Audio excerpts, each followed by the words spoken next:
Hyundai's new look second generation Veloster range has finally arrived. And we've got now grubby mitts on the Turbo Premium Auto version as the latest acquisition in the Car Advice long-term garage. So, what are the ins and outs of the new Veloster, and what do we plan on doing with this puppy in the next 6 months? Let's find out.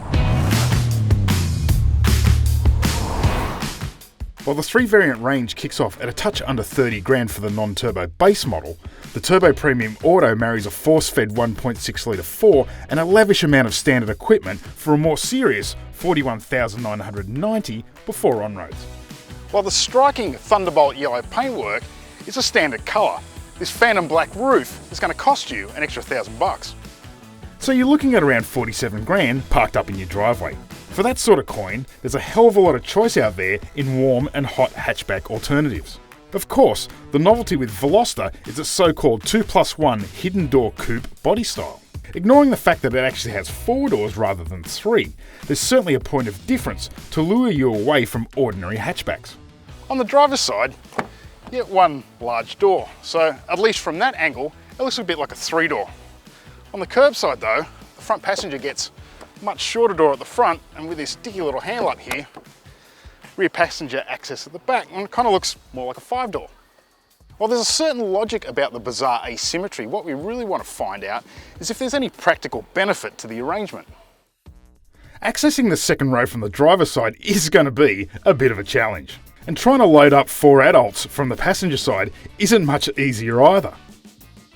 As you might expect for a $42,000 small car with premium in its name, it's pretty upmarket in the cabin, so you get some really nice textures, a very smart and presentable steering wheel with paddle shifters, head-up display is standard.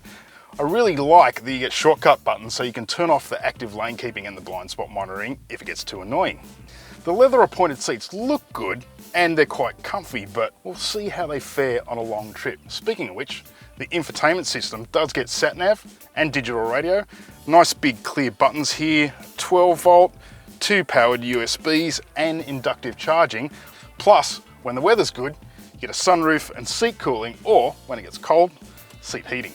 We'll find out how it all comes together in the next 6 months.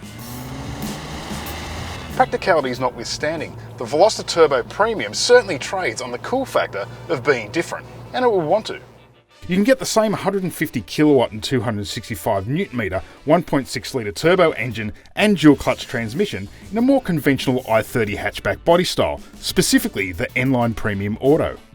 And presumably, the Veloster's 5-door twin under the skin offers similar performance while saving 7 grand from the hip pocket. Is the Veloster faster or more fun than the i30 N-Line? Stay tuned for that head-to-head. Given that similar money will get you a proper high-performance i30N or a real driver's car in a Mazda MX-5, we're keen to see whether the Veloster is up to the task of being a weekend warrior. Is it quick enough? Is it fun enough? And importantly, is it durable and tough enough to cop a flogging around a race circuit? Initial impressions is that the 1.6 is pokey enough, but the dual clutch gearbox is just a little bit too grumpy around town, so it'll be interesting to see how that shakes out in the coming months. Of course, many owners are more likely to do road trips than they will track days, so it would be remiss not to point the Veloster Turbo towards the far horizon and see how well it stretches its legs in this big country of ours. Practicality, performance, fun factor, trackability, and a bit of grand touring, that's what we've got planned for this car over the next 6 months. If there's anything else you'd like us to assess, make sure to put it in the comments below. If you want to follow our Veloster journey, stay tuned to caradvice.com and don't forget to subscribe.